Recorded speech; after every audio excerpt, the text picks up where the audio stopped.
Hi hello வணக்கம், welcome to just Akila's kitchen in Tamil channel. இன்றைக்கி நம்ம பார்க்க போகிற ரெசிபி ரொம்ப டேஸ்டியாகவும் டேங்கியாகவும் ஸ்பைசியாகவும் இருக்கும். இதுக்கு நிறைய எண்ணெய் தேவையே படாது, ஏன்னா நம்ம இதை பேன் ஃப்ரை தான் பண்ண போகிறோம். ஸோ ஜஸ்ட்டு ஒரு டீஸ்பூன் எண்ணெய் விட்டாலே போதும். இதோட பேர் பேன் ஃப்ரைட் பேபிகார்ன். இதுக்கு தேவையான பொருட்கள் நான் டிஸ்கிரிப்ஷன் பாக்ஸில் கொடுத்துருக்கேன், நீங்கள் ஓப்பன் செஞ்சு பார்த்துக்கலாம். அப்படி இல்லை அப்படின்னா என்னோடய வெப்சைட்டில் நீங்கள் போய் பார்த்துக்கலாம். இந்த ரெசிபி உங்களுக்கு இங்கிலீஷில் பார்க்கணுன்னா என்னோடய அகிலாஸ் கிச்சன் சேனல்லையும் போய் பார்த்துக்கலாம். வாங்க இப்போ எப்படி செய்கிறதுங்கிறத நம்ம பார்ப்போம். இந்த ரெசிபிக்கு முதல்ல நான் பேபிகார்னை வேக வைக்க போகிறேன். அதுக்காக ஒரு பாத்திரத்தில் 1 கப் தண்ணி விட்டு கொஞ்சமாக உப்பு சேர்த்து என்னோடய பேபிகார்னை நான் ஆட் பண்ண போகிறேன். நான் இங்கே 10 பேபிகார்ன் எடுத்திருக்கேன், ஸோ அதை ஆட் பண்ணிக்கிறேன். உங்களுக்கு பேபிகார்ன் க்ரன்ச்சியாக வேணும் அப்படின்னா ஒரு 4 to 5 minutes மட்டும் வேக வச்சிங்கன்னா போதும். இல்லை கொஞ்சம் சாஃப்டாக இருந்தால் நல்லாயிருக்கும் அப்படின்னு தோணுச்சுன்னா நீங்கள் ஒரு 8 to 10 minutes வேக வச்சுக்கோங்க. நான் இப்போ ஒரு 6 minutes அந்த மாதிரி வேக வச்சு எல்லாத்தையும் எடுத்துக்கிறேன். ஸோ இந்த மாதிரி பேபிகார்ன் நல்லா வெந்துருச்சு. ஸோ இப்போ நாம் பேபிகார்னை நல்லா தண்ணியை ஃபில்ட்ரு பண்ணிவிட்டு தனியாக எடுத்து வச்சுக்கலாம். இப்போ இதில் நாம் தேவைக்கான உப்பு, ஏன்னா ஏற்கனவே நம்ம உப்பு சேர்த்து தான் வேக வச்சுருக்கோம், அதனால் உப்பு கொஞ்சம் குறைவே ஆட் பண்ணிக்கோங்க. வேணும்னா நீங்கள் பின்னாடி ஆட் பண்ணிக்கலாம். 1/4 டீஸ்பூனுக்கும் கொஞ்சம் அதிகமாக மிளகாய் தூள், 1/4 டீஸ்பூனுக்கும் கொஞ்சம் குறைவாக மஞ்சள் தூள், அப்புறம் 1 டேபிள் ஸ்பூன் கெட்டி தயிர், அப்புறம் ஒரு 1/2 டீஸ்பூன் இஞ்சி பூண்டு விழுது, அப்புறம் 1 டீஸ்பூன் கார்ன்ஃப்ளவர் எல்லாத்தையுமே ஆட் பண்ணி நல்லா இந்த மாதிரி மிக்ஸ் பண்ணி வச்சுக்கோங்க. உங்களுக்கு வேணும் அப்படின்னா கொஞ்சமாக தண்ணியை தெளிச்சுக்கோங்க, நிறைய ஆட் பண்ண வேண்டாம். ஸோ ஸ்லைட்டாக தெளிச்சிக்கிட்டால் போதும்.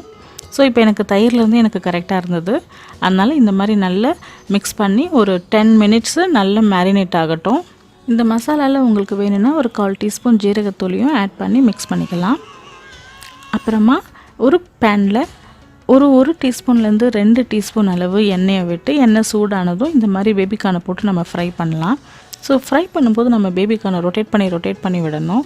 அதுக்காக நான் ஒரு டூத் பிக் எடுத்து இன்சர்ட் பண்ணி வச்சுக்கிறேன். ஸோ அது நம்ம அதை ரொட்டேட் பண்ணுறதுக்கும் நம்ம அதை பிடிச்சி ரொட்டேட் பண்ணுறதுக்கு ஈஸியாக இருக்கும்.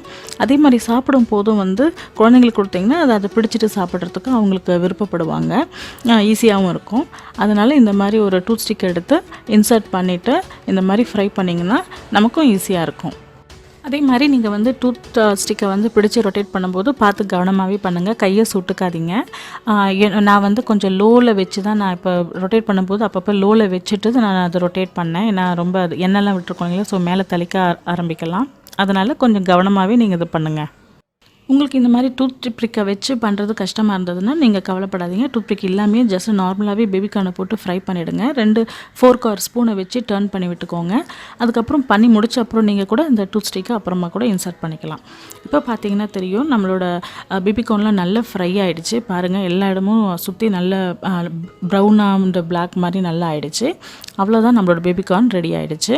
இப்போ இதை நம்ம ஒரு சர்விங் பிளேட்டில் போட்டு நம்ம சர்வ் பண்ண வேண்டியது தான். நம்ம இதில் தயிர்லாம் சேர்த்ததுனால ஏற்கனவே டேங்கியாக தான் இருக்கும், அதாவது புளிப்பு சுவையோடு தான் இருக்கும். உங்களுக்கு இன்னும் கொஞ்சம் புளிப்பு சுவை வேணும்னா நீங்கள் லைட்டாக லெமன் ஜூஸை ஆட் பண்ணிக்கலாம். அதே மாதிரி லைட்டாக சாட் மசாலாவையும் மேலே தூவி விட்டுக்கலாம், அது உங்களோட விருப்பம். நான் இப்போ இதை ஜஸ்ட்டு கொத்தமல்லியை தூவி சர்வ் பண்ண போகிறேன். இதை நீங்கள் ஒரு பார்ட்டி ஸ்நாக்காவோ இல்லை ஈவினிங் ஸ்நாக்காவோ பண்ணி உங்கள் குழந்தைங்களுக்கு கொடுத்தீங்கன்னா கண்டிப்பாக அவங்க விரும்பி சாப்பிடுவாங்க. நீங்களே இந்த வீட்டில் செஞ்சு பாருங்கள், செஞ்சு பார்த்துட்டு எப்படி வந்ததுன்னு கமெண்ட் பண்ணுங்கள். உங்களுக்கு இந்த வீடியோ பிடிச்சிருந்ததுன்னா லைக் பண்ணுங்கள், ஷேர் பண்ணுங்கள் மற்றும் சப்ஸ்கிரைப் பண்ணுங்கள். என்னோடய வீடியோஸ் உங்களுக்கு நோட்டிஃபிகேஷனில் வரணும் அப்படின்னா பெல் ஐக்கானை கிளிக் பண்ணிக்கோங்க. வேறொரு புதிய வீடியோவுடன் உங்களை நான் சீக்கிரமே பார்க்குறேன். அது வரைக்கும் வீடியோ பார்த்ததுக்கு மிக்க நன்றி.